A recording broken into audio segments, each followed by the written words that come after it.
Okay, so hello everybody. I hope you're all having a lovely day from wherever it is you are joining from.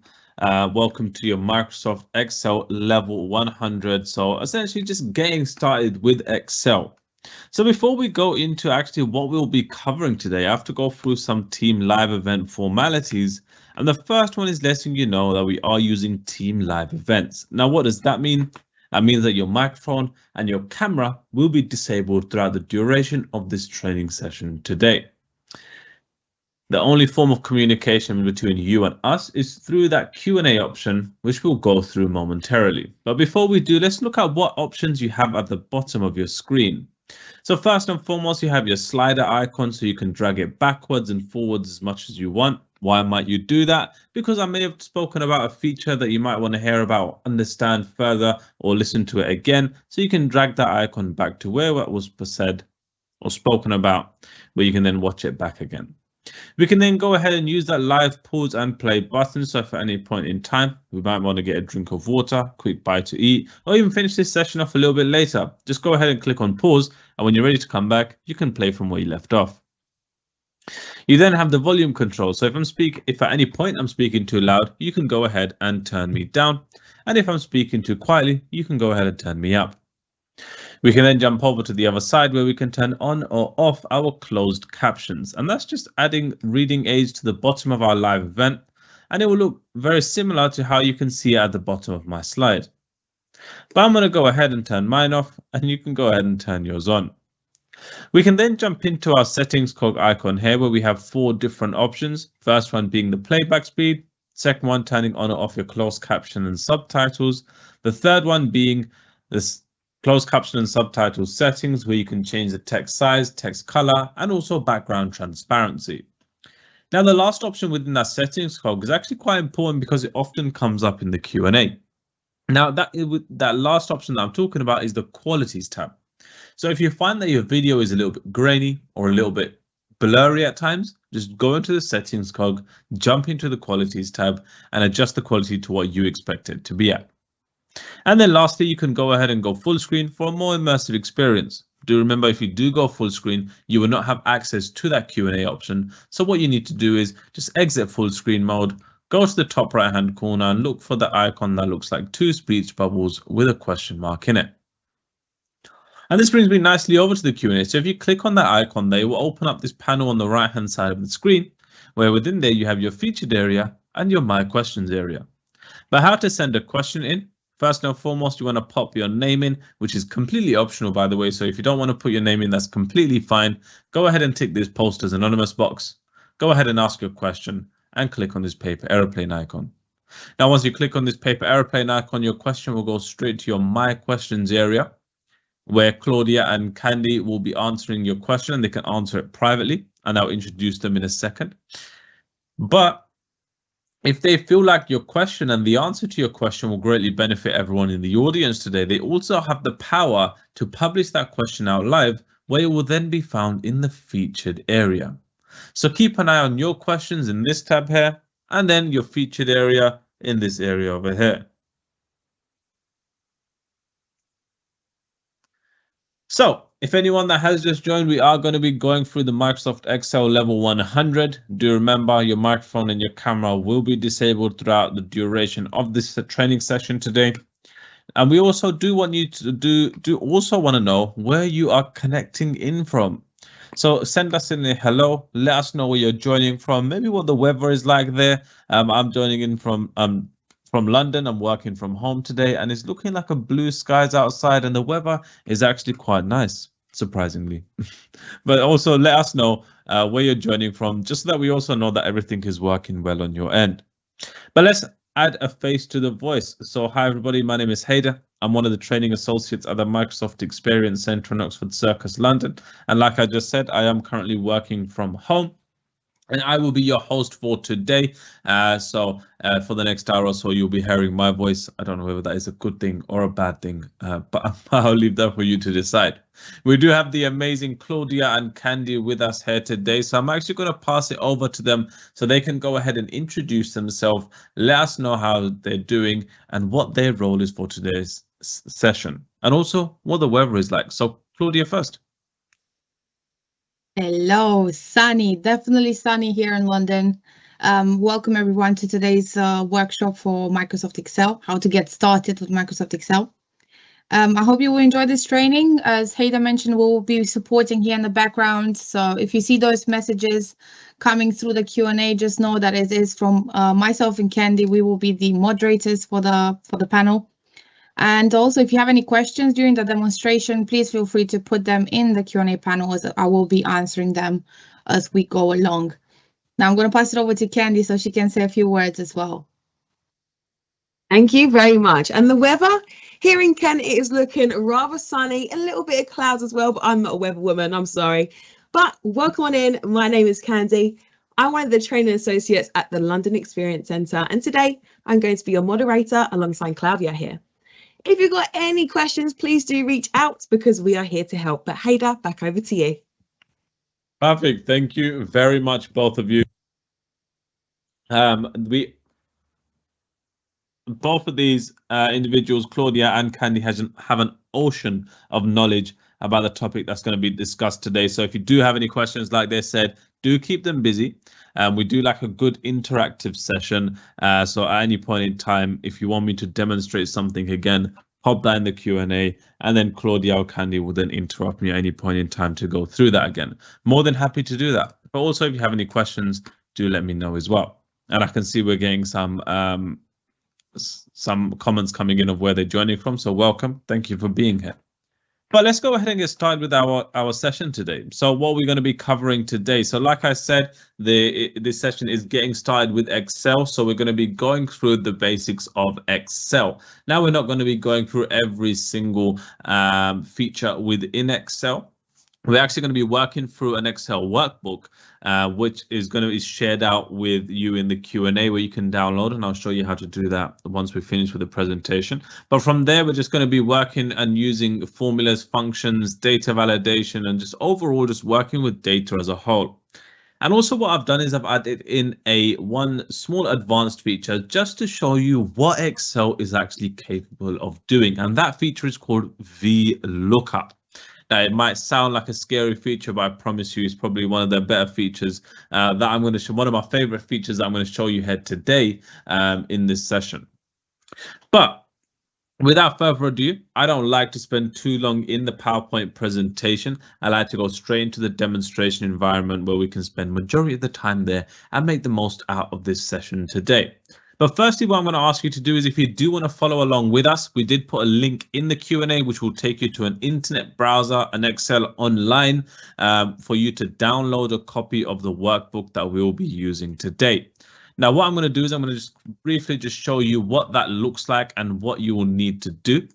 So as soon as you click on the link in the Q&A, it will take you over to a browser or a web page with Excel Online, and it will look like this, where you can't actually edit anything. So in order to edit this document, what you will need to do is go up to the top left-hand side to File, go to Save As, and then you will need to download a copy. Now, once you've downloaded a copy, it will then open it up in your desktop version of Excel. Now, again, by default, as soon as you open it as soon as it opens, and you go ahead and try and type something in, it won't allow you to edit. So what you will need to do is go about enable your editing from within the Excel document itself. And there we go. We have access to our whole ribbon over here. So hopefully that makes sense. If you do have any questions, do go ahead and let us know. I'm more than happy to help you out in any way. So while you're doing that, I'm actually going to not jump into the workbook itself yet. I'm actually going to jump into the home area. So when we open up our Excel application, what do we first get presented with? So what you can see on the screen right now is the home tab. So at the top here, we have our lovely good afternoon, our greeting from M365. Always love it. And then we can go further down and look at the templates that are available to us. But I'm actually going to come back to that in a second. But before we do come back to templates, let's look at what else we have on this screen. So here we have our search icon over here. So our search icon, search for any document that we may have worked on that is available to us. And if you have your OneDrive sync and your SharePoint sync set up, you can also search for Excel files on your SharePoint or your OneDrive as well. You can also see your recommended files, so documents that are shared with you and often worked on by people within your organization. We can then go further down and we can see 3 tabs here. So we have our recent, pinned, and shared with me. So recent tabs are any recently opened documents will all be listed over here. And what we can do from over here is if we have a document that we often use and we always want access to it, we can pin this document here. Now, pinning this document here will always keep it at the top of the list. Now, within the recents tab here, any other documents that are opened after this Excel level 100 practice, it will then send Excel down 1 and then the latest one on top. Now, when we pin it and we go to our pin tab here, this document that we just pinned will always be in this list over here, and it will not eventually be filtered out. And then we have our shared with me tab. So any documents that are shared with me will all be found over here. So on the left hand side, we can see the file name, the date that it was shared with us down the middle, and on the right hand side, who it was shared by. So we can see that all over here. And we can use go into those documents there and collaborate with people. But coming back to the templates area, so why do I need to come back to templates, and why is this one of my favorite parts of the Excel? Is that if you're not creative like myself, you can go ahead and not have to worry about what your Excel sheet looks like. Rather than you can just put in and fill in the blanks. So we have hundreds of thousands of different templates that we can choose from, where we can just go ahead and fill in the blanks. So one of the ones that I like to use is budgeting. So I can go ahead and search for keywords that describe the template that I want to use. And it will bring up hundreds of different templates that I can choose from. And then if I have the one that I want, which is this monthly company budget, I just go ahead and click on it, and I can go ahead and click on create. Now, another thing that I can do, and coming back to that pinning section, is I can pin this template here. Now, what that does is that we can see that this is a monthly company budget Excel template. Now I'll have to use this every month. Now, instead of me having to go through all the templates and look for the correct template, I can just go ahead and click on that pin icon. And when I go back, that template will always be at the top of the list. So as soon as I open up my my Excel document, I know that template is going to be there. I go ahead and click on it, click on create, and that will open up that that document, or that template, sorry. Perfect. So again, if you have any questions around that, do go ahead and ask us. I'm actually going to jump into the info area here and look at what we can do in order to control our Excel workbook. So first and foremost is protection. We tend to use Excel for maybe confidential data, information. So we want to make sure that it's secure. Now, what we can do here is if we go to the info tab, we can go into protect a workbook, and we can do an array of different things. So we can always open as a read only to prevent any accidental changes from happening. We can encrypt it with a password. So even in order to view the workbook itself, you will need to enter a password. You can also protect a worksheet and also the workbook structure. Now, protecting a worksheet and the workbook structure just saves from any accidental changes just allows for you to have full control over how the Excel document looks. You can also restrict access, add digital signature, and then also if this document or this document is the final document, you can go ahead and mark it as the final document over here, final version of this document. And also because this is a cloud-based application, if you tend to save it on your OneDrive, you can go through version history over here. And this just helps when it comes to collaborating with members of your organization or your colleagues or anyone, in matter of fact, you can go ahead and get those version histories on the cloud and filter through them so that you can track all the changes that have been made. And then lastly, I'm actually going to come down to this account area over here and look at what we can do. So we can go ahead and change the theme of our Microsoft 365 application, or Excel in this case, where we can go ahead and choose dark mode. We can choose white mode, use system settings, or colorful mode, which is the default mode. We can go ahead and use those modes from there. I often use dark mode because it's a lot softer on the eyes. So if we're using it for extended periods of time, it then stops your eyes from getting sore or tired. You can also look at updates. So if you find that some of the features that I'm showing you today, you do not currently have, and you have got the Microsoft 365 subscription-based model, you want to go into your account area and you want to update your application over here, and hopefully that will then update you with the most recent features available for this application. Perfect. So without further ado, let's go ahead and jump into our workbook over here and get started. So first and foremost over here, we have our intro tab. So our intro tab, the reason that we've got it here is because I want to add this as a title page, just an intro page, just not with any data or anything on there, just introducing what this is for. So I don't want anything to be changed. Now, I showed you in that file area where you can go ahead and protect the worksheet, but you can also do that from within the workbook itself. Now you can go ahead and go to the worksheet in the bottom railing over here where you have your other sheets.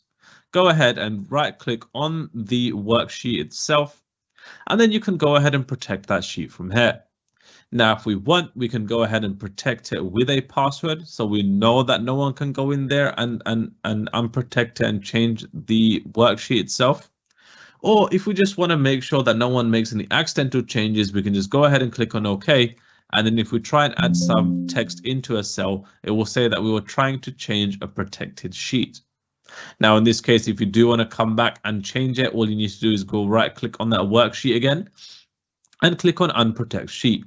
Now from here, we can go about adding text or whatever we'd like inside of that cell itself. So starting off nice and easy. But let's jump into charts and tables, and we're going to be working through all of these worksheets over here.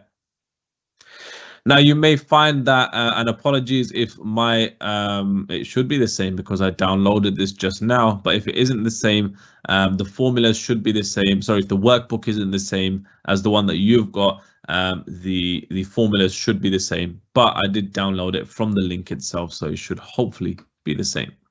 But okay, what we're going to be covering here. So what we're going to actually be covering here is charts and tables, and look at how we can create a table first. So here we've got some data written over here in these empty cells. Now this isn't actually a table because we can't filter, we can't do anything to it, we can't sort the data from here. Now, in order to go about creating a table, what we want to do is go ahead and click on the cell that we want the table to start from and put a grid around the area that we want to convert into a table. Now, the first way to go about creating a table is by going into your ribbon into the Insert tab. And then from here, you want to go ahead and click on Table. Now, once you click on that, it will then confirm the area that's covered, that we've covered, or with the one that we want to convert into a table by this moving gridded line. And also we can go ahead and remove or add a header to our table. Now, for now, we're actually going to add the header in. I'm going to show you how you can format the table after it's been created. So I'm going to go ahead and click on OK. And we can see straight off the bat, we've got our table now. Now, the reason we know it's table because we can see that it looks slightly different, but also when we do create a table, we get tabs that appear that are specific to tables, and which I like to call content sensitive tabs. Now, these tabs are called here table design, and these only appear when I click on the table. When I click out of it, we can see there is no table design tab there. As soon as we click back on the table, we can then jump into the table design area, and then we can go ahead and format our table however we want. Now, starting off from the left-hand side within our table design area, we can go about changing the name of our table. So what we want to do is I'm going to name this satisfaction score. Now you may be asking, why would you want to change the name of a table? Now, if we want to draw the data from this table in a formula or a function further down the line, we can go ahead and just, instead of naming it table 1 or trying to remember what the name of the table is, we now know this table is called satisfaction score, so it's easy to reference when we're going to add it into a function later on. Do remember, you can't add any spaces. It doesn't, if you do want to add a space, it doesn't need to be made by an underscore or a dash, and then you can go ahead and create that space from there. Then we can go over to our tools area. So we can go ahead and first remove duplicates. So if we have duplicate data that we don't want to add inside of our table, we don't want inside of our table anymore, all we need to do is go ahead and click on remove duplicates. And then we can go ahead and choose where we want to remove the duplicates from. If we go ahead and leave both of them ticked, we can go ahead and click on OK, and it will tell us that no duplicates were found. But in fact, we have 2 duplicates over here. Now, why did that happen? Now, simply because what Excel is doing when you tick both of these boxes, or when you don't untick the correct box, is that it checks both columns. And if both columns there is, it maybe in one column there is a duplicate and in the other there isn't, it will keep that in there and tell you there is no duplicates. What you want to do is, we actually will know that there's a duplicate in the answers area. So what I want to do is untick results, leave answers ticked, go ahead and click on OK, and it will tell us that 1 duplicate value has been found and it's been removed, and now we have 4 unique values remaining. Perfect. That's exactly what we want. But actually, I'm going to bring that back. Perfect. So click on table design here. If we don't want the table anymore, we can go ahead and convert it back to range. So we can convert it back to how it previously was. Again, the design does stay. So if you want it to change back to how it was, you want to go into table style here, change it back to how this kind of style here, and then convert back to range. But I'll show you how to do that a little bit later on in this session. But while we're in this area over here, we can actually go ahead and change the colors for this table. Maybe we want to choose a darker color, maybe we want to choose a lighter color, or maybe we want to choose a color that represents represents the color scheme of our organization. You can go ahead and do that. New table style, you can clear the table style, make custom table styles from here. Perfect. And then you have table style options, where you can go ahead and remove the header row, and it's just loads of options that are just easy, and just click of a button and then they will take effect. So the first one is the header row. Now, when we were creating our table, it asked us if we wanted to add a header row. Now here, we've just added it as yes. If we don't want it anymore, this can easily be taken away just by the click of a button, unticking that box here, and that removes that header. And maybe we want to add a total row here. So what we can do is go ahead and tick that total row there, and then that will then add up everything that is in this column over here. Now, this is actually works as a live cell. So any data that's changed, any numbers that are changed within this column over here, it would then reflect within this total column over here. So we can see it's gone from 19 to 50 by itself. We can add 25 here, and we can see that reflects within our total row. Perfect. Another thing that you can do is go ahead and take away the banded rows. Now for this, I'm going to go for a slightly lighter color so you can see what I mean. But banded rows are just basically the one colored row and one white row and one colored row from here. So banded rows, you can take those away if you would like, and just keep the headers colored as it is from here. Perfect.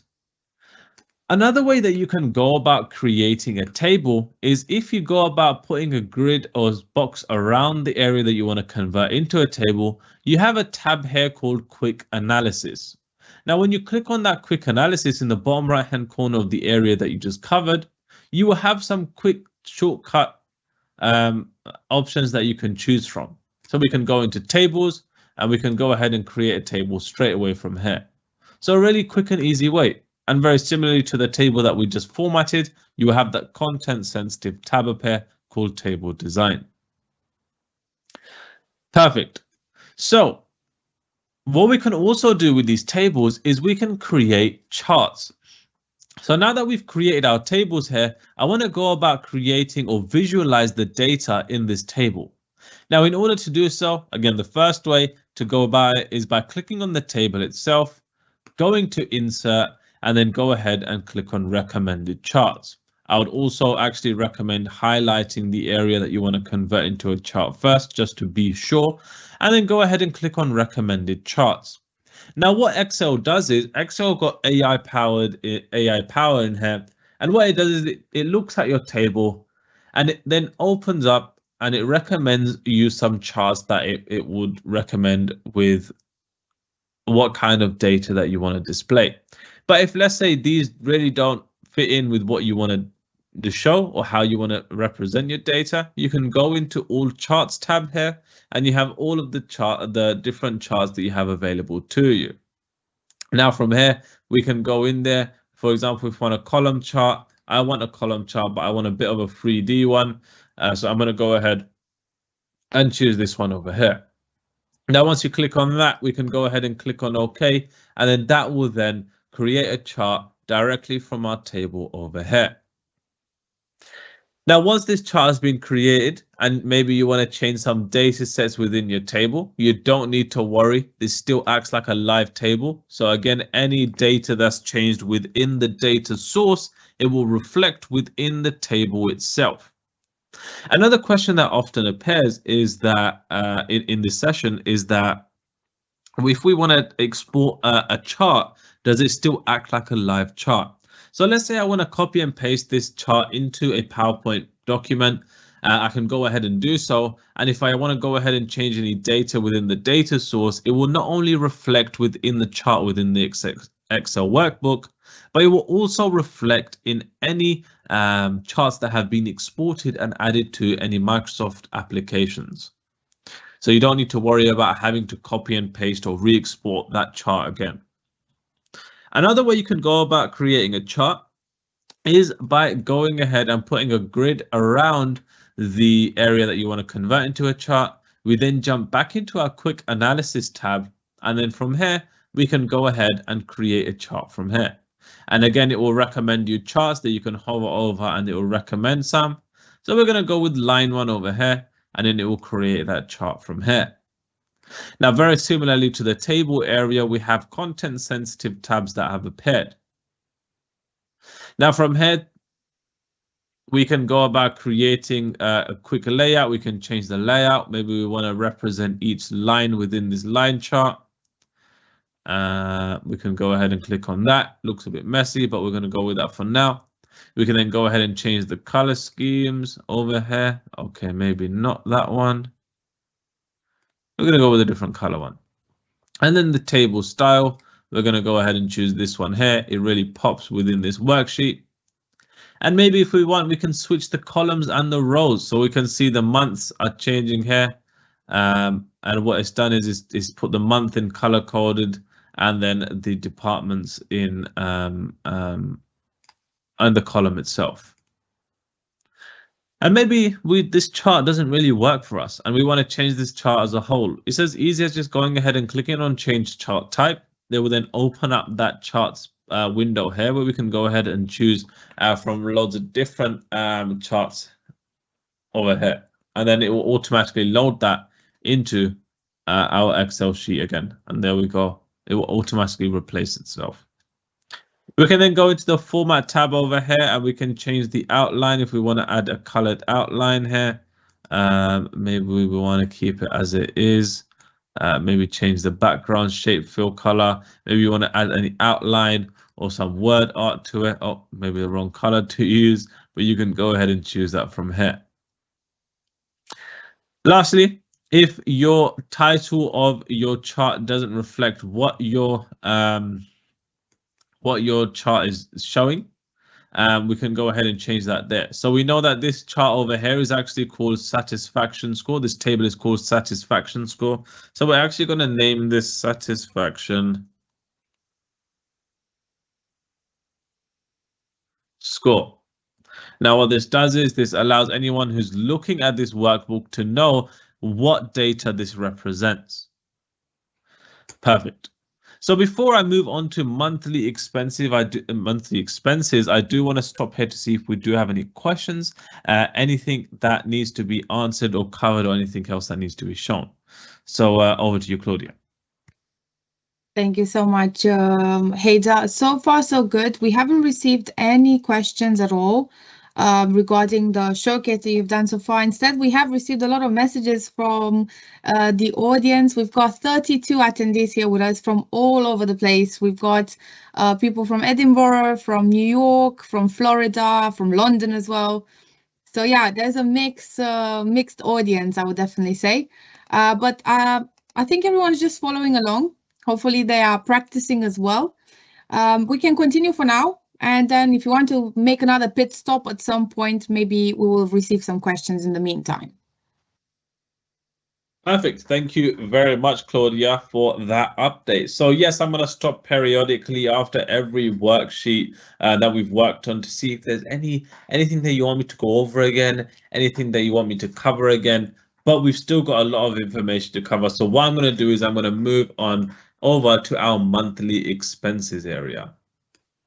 Now, what I'm going to do here is straight off the bat, and you're going to see this, and you can do this as well if you would like, and this will then help out as well later on, is if you want, I want you to move all of this information here one column over. So we want this description to be in column B. Now, in order to do so, you want to go ahead and put a box around the area itself like I've done. Go to the edge of the box where your cursor then changes, click, and then drag it over one column so it looks like this. Perfect. Now we're going to come back to that. The reason why I've done that now is so that we can jump straight into it after we've done our first task over here. Now we can see there is a lot of stuff that we need to cover here. We're not actually going to cover all of this. This is just a reference for me and also a reference for you for some of the things that we are going to cover. And the first thing that we're actually going to cover is looking at some of the most commonly used formulas here. So we have these 5 formulas over here that we're going to be working through first. Sum is just adding the total, a range of cells together to find the total amount. Average is finding the amount, the average amount. Count is finding how many items you have in a list. Maximum value and the minimum value over here. Now, how do you go about finding out or doing these functions? How do you go about starting these functions? So if you go up to your quick access toolbar over here, you will have your FX button, which you can go ahead and click on, and that will bring up all of the functions available to you, or some of the most recently used ones. You can then go into all in the drop down list and see all of the functions that are available to you. But we're not actually going to use this today. We're going to try and remember these formulas that we have here. Now, actually, what I'm going to do is I'm going to move this over here. There we go. Okay, so whenever we're writing a formula within Excel, what we want to do is we want to start off with an equal sign. Now, what that does is that tells Excel, okay, be ready, we're about to do something. And then what we want to do is add in the formula or the function that we want to use. So the function that we want to use is sum. So as soon as we start typing, we can see the functions come up here. We want to use this first sum over here, and it gives a small description of what it does, adds all of the numbers in a range of cell.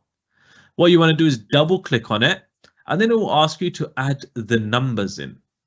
Now, what I can do is go ahead and click and drag on all this information that we've got over here, but because the month hasn't actually ended yet, I'm actually going to choose the whole column.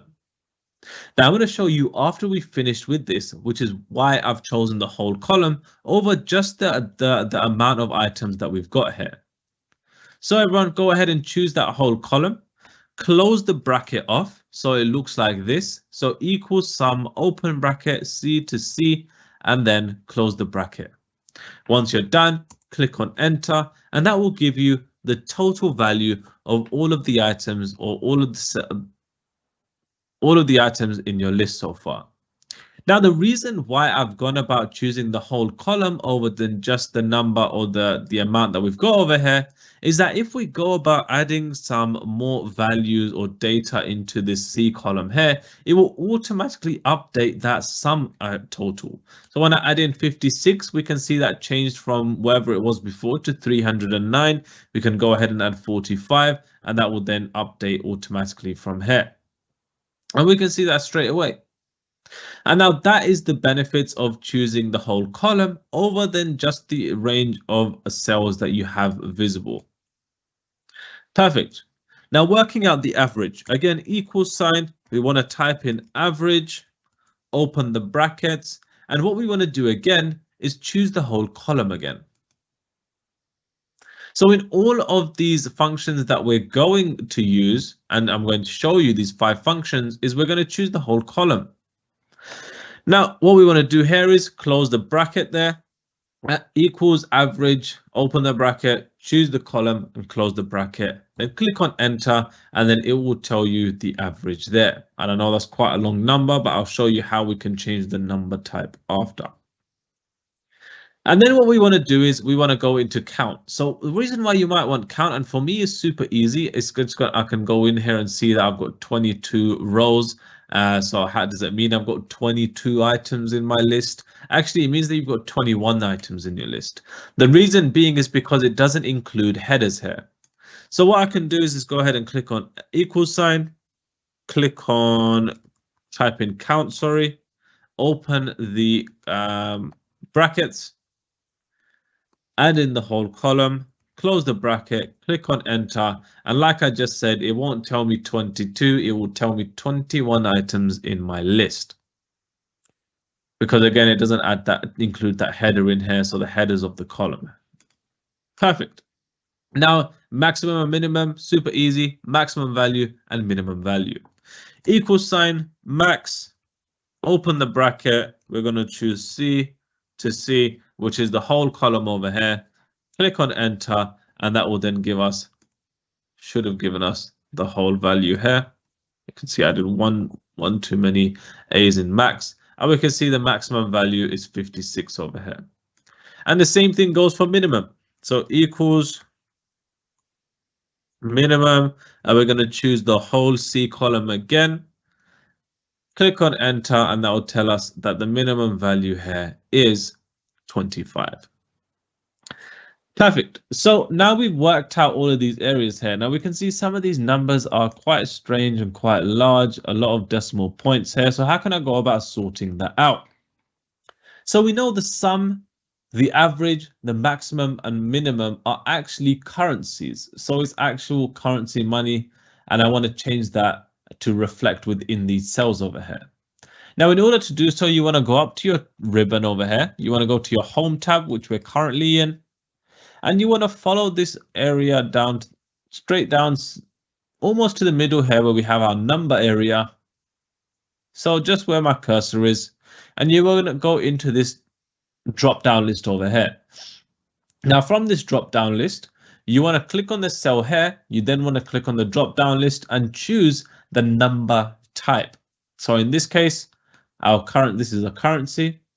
We're going to do the same again for average. So home tab, go into the number tab within your ribbon, or number section within your ribbon, and choose the number type currency here. So we'll go from that long number there to now shortening it down to £16.86.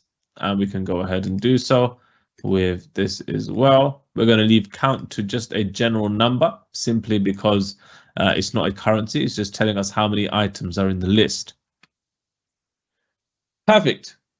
Okay, so now what I want to do is I want to start to work out specifics. So I've worked out how much I've spent in total this month so far, which is quite shocking actually, right?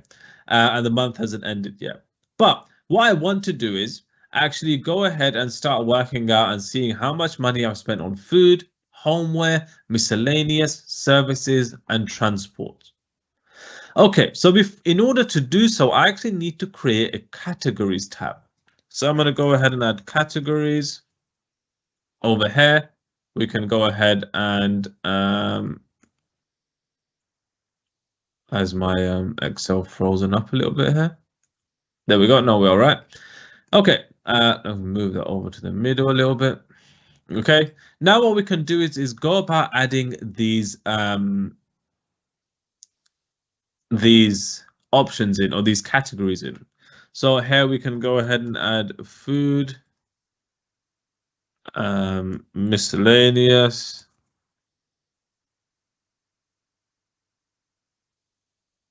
and food, homeware, right? Now, in order to make this easier for me, what I can do is I can go ahead and create a drop-down list. Now in Excel, this is called data validation.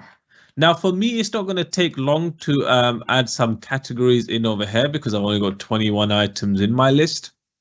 But in order to make your life easier, if you have got a large monthly expenses, larger than mine, you can go about creating that data validation list. Now, in order to do so, I can go ahead and click on the whole column itself. So this whole A column over here. And what I want to do is I want to go back up to my ribbon. Now from my ribbon, I want to go into the data tab. Now from the data tab, I want to go into the data tools section. Now from here, just above the data tools name, you will have your icon there. That's data validation, and it will look exactly like where mine is. And if you hover over it, it will show you the name of it. There you go, data validation. You want to go ahead and click on that. Now, when you click on that, you will then be presented with a pop-up window that looks exactly like this, where we're going to go ahead and fill out the validation criteria. Now, from here, we want to go into this drop-down list and we want to choose what kind of data validation we are creating. Now, we're creating actually a list.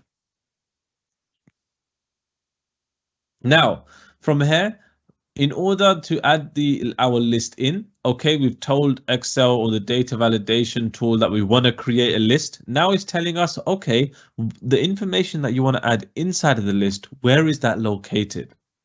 Now, in order to do so, it's going to tell you to upload a source.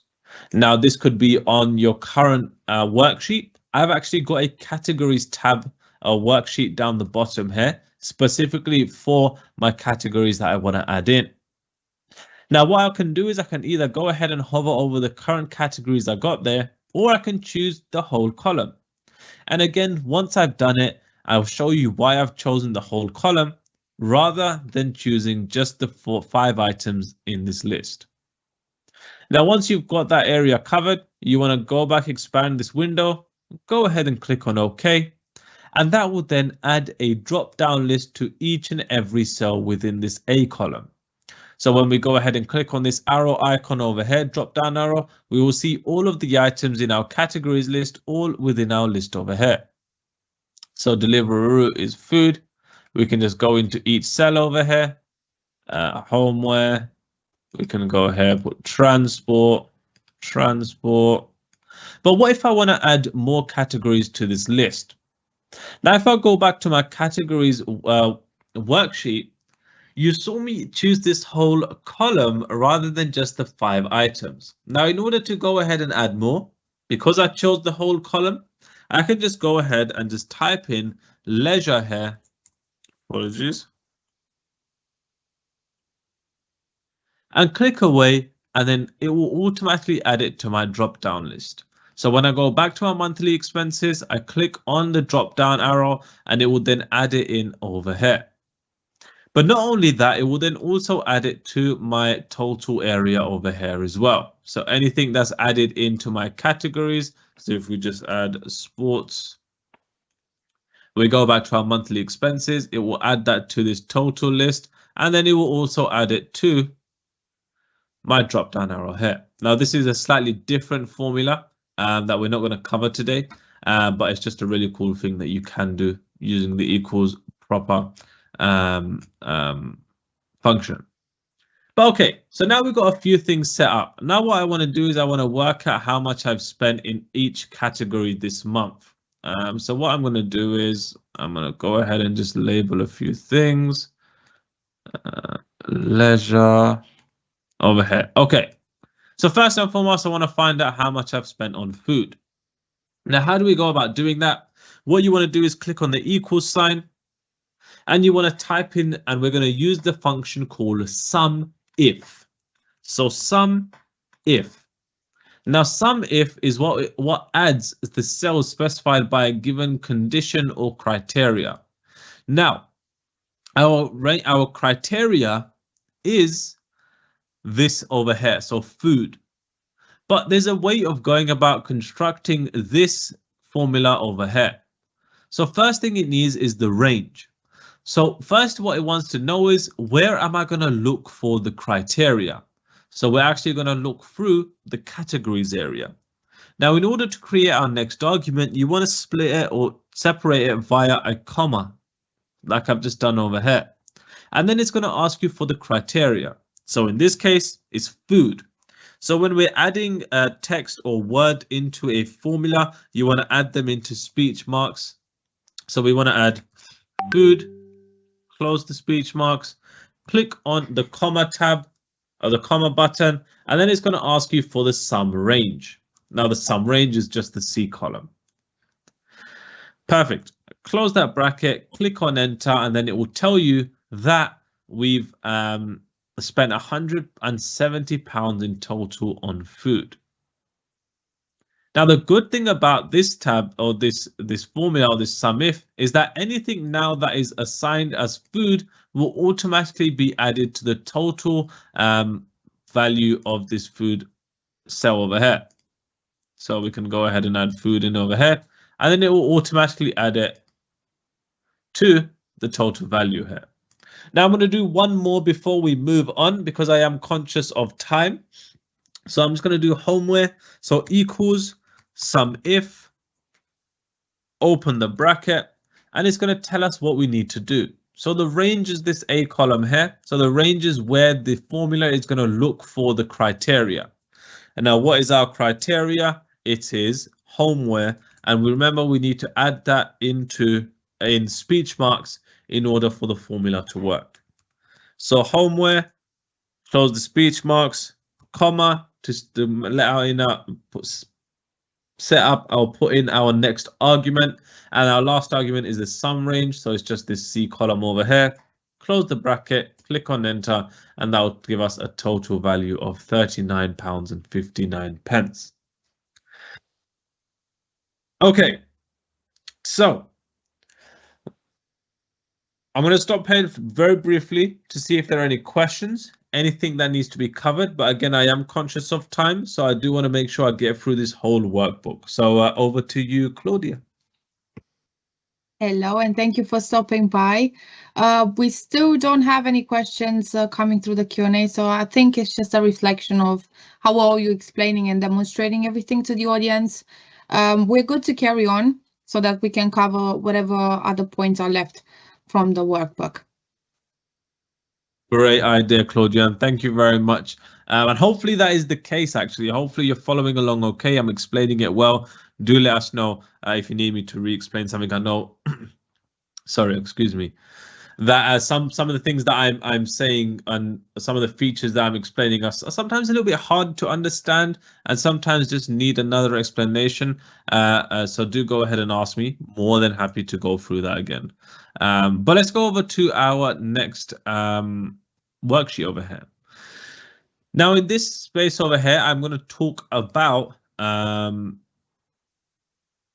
autofill. Now the autofill feature allows us to find the value out super quickly. Now we're going to do this nice and quickly here because it's a super easy tool. Now when we're adding in or trying to work out the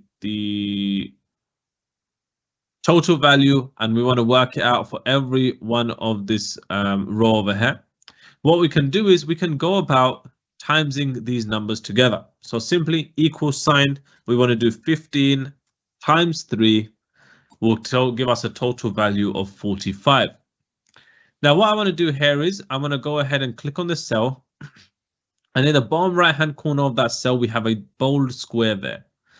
Now if I go ahead and click on it and drag it down, what will happen is it will then copy and paste that cell each time. That's not what I wanted to show you. Now let's try that again. Now the only thing I'm going to do different here is that what I'm going to do is I'm going to times the cell rather than the number. So you saw me times 15 times 43, which gave me 45. That's exactly what we want. But when we use the autofill feature, it doesn't work.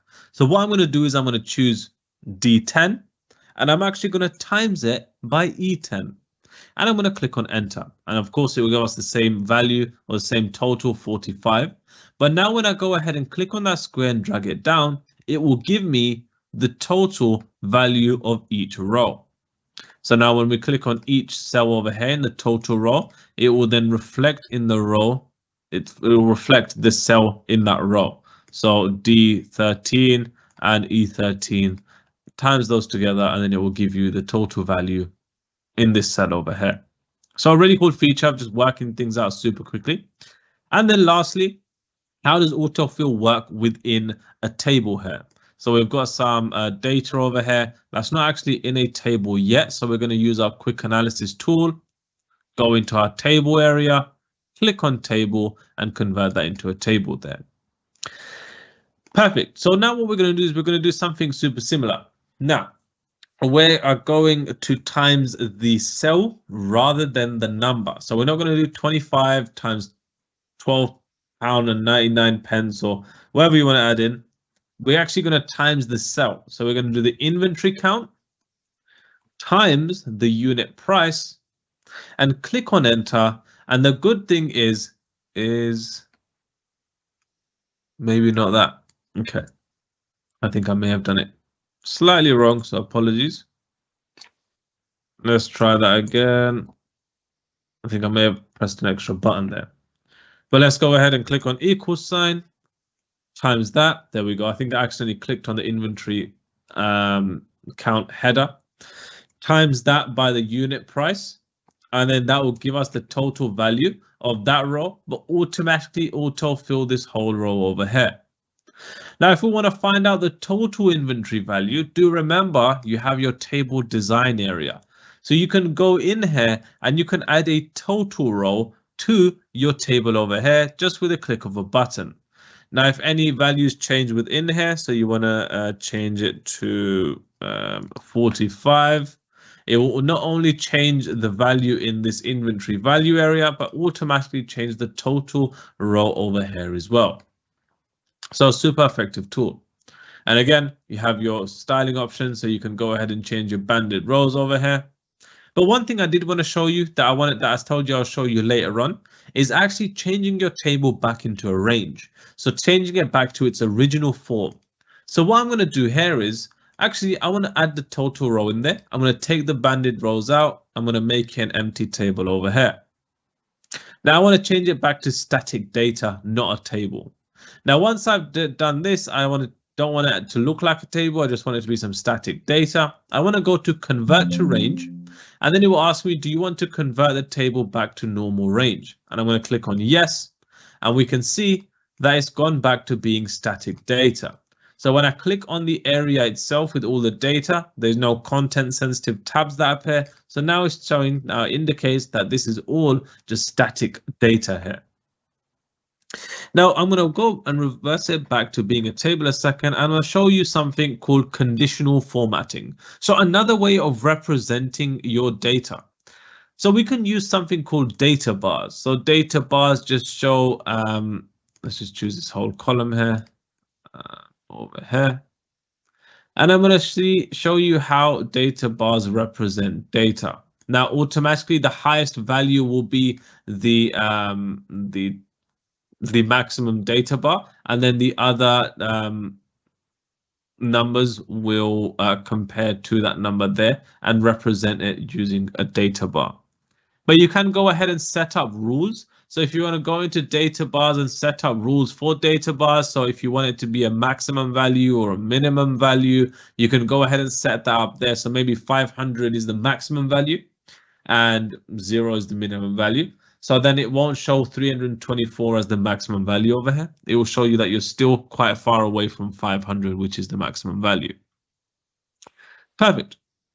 Now the last area, and I'm going to cover this super quickly, so I apologize for going through this quite quickly because I am conscious of time. Oh, apologies for that. But this is where we're going to talk about VLOOKUP. Now, there are three options that you can use: VLOOKUP, HLOOKUP, and XLOOKUP. XLOOKUP is out of the question for now because that's an even more advanced feature.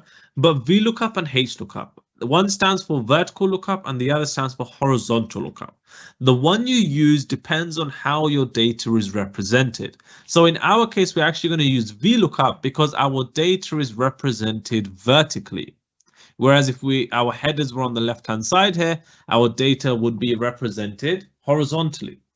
Okay, so when it comes to VLOOKUP here, what we're going to do is we actually want to go about adding in one cell where we've got all of the employee IDs here. So we can see we've got all of our employee IDs here. Okay, so I just want to add some data validation in here very quickly. So I'm going to go ahead and click on that whole column there. In fact, we can go ahead and choose this whole column. And I'm going to go over, I'm going to go ahead and click on where I want the data validation list to be. I want to go over to data, click on data validation, and I want to choose list because that's the validation criteria. I then want to add in the source. So what do I want to add into this list? I want to choose this area over here. Go ahead and expand that window, click on enter, and then it will add all of the employee IDs to my list over here. Now, this is a little cheat sheet to what we're going to be doing now. And there's a reason why I'm choosing to add a data validation list. Because when I'm going to call upon any of the employee IDs, I'm going to use this cell rather than looking for it inside of this table over here. Now, coming over to our VLOOKUP function, our formula, our function. Now, when we're creating the VLOOKUP formula, we want to, again, go ahead and start off with an equal sign. Any formula starts off with an equal sign. And then we want to go ahead and add VLOOKUP. Now, when we go ahead and click on it, we can see there's a few things that need to be added to this formula in order to complete it. The first thing it's going to need is the lookup value. Now, the lookup value is your ID over here. So we're just going to choose this cell over here, this current employee ID. So it's telling us, OK, that's perfect. We're going to add a comma here to put in our next argument. And then it's going to tell us to add the table array. So basically, we've got our employee ID. Now, Excel is telling us to show us what is the area that we're searching for the information from. So now we've got someone's employee ID. Excel, the formula will look for this column over here. It's now got the table. Now what it needs is which column is this information in. So we're actually looking for first name. So it works as 1, 2. So all we need to do here is go ahead and add 2. Now, the last option we need to add here, so the argument we need to add here is that we always want to give an exact match to our lookups.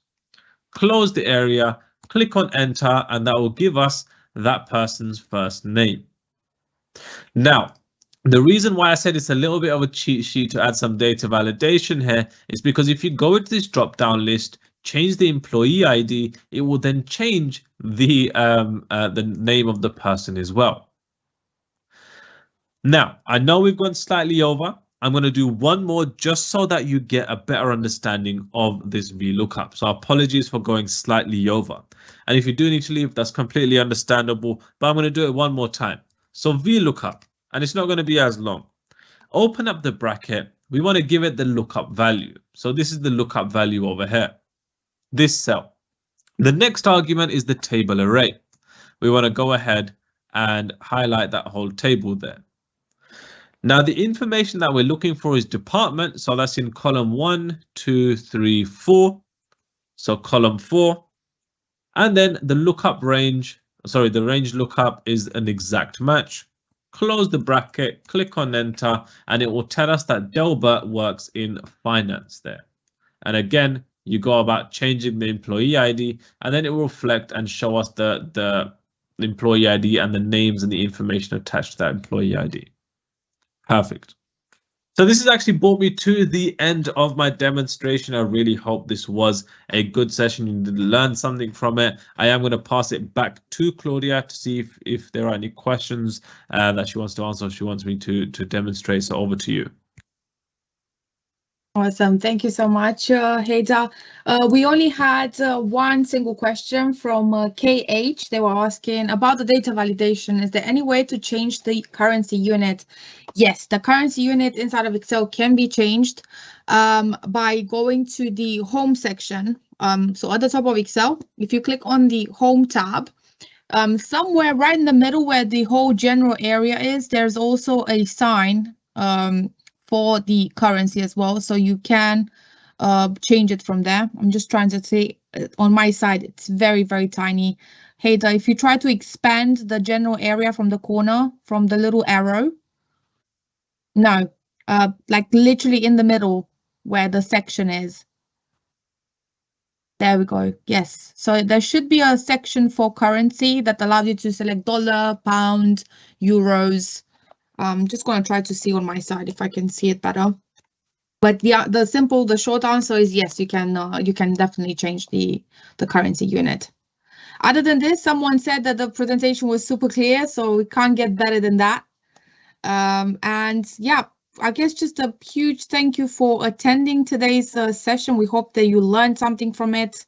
And just keep practicing. I think that's the best advice I can give you. Excel is one of those apps that you cannot just learn overnight.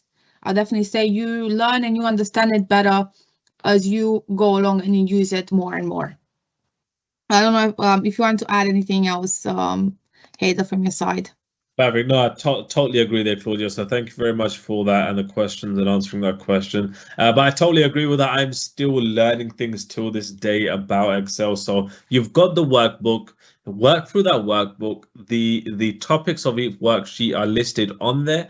So work through that workbook, re-download the workbook again if you want to work through it again, and just get yourself familiar with some of these features that I've spoken about, because it will really boost your usage of Excel and make it, you could call it a little bit more fun, right? But I know we are 5 minutes over time, so I don't want to take up any more of your time, everybody. So I really hope you have a lovely rest of the day. I really hope you have enjoyed this session. You do join us for some more. Do check out our website to sign up for some more training sessions. But apart from that, everybody, I want you to have a lovely rest of the day, lovely rest of the week. Take care and stay safe. Bye, everyone.